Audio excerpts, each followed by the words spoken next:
So hi guys, ngayon ay kailangan natin gumawa ng isang tutorial. Pumunta na tayo sa Play Store. I-tap natin ang Click Assistant. I-tap mo na ito. I-tap nyo na ito. Pagkatapos nyo matap, i-download nyo na ito.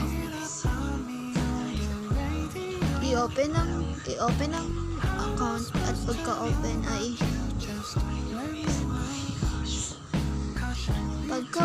makikita nyo ito.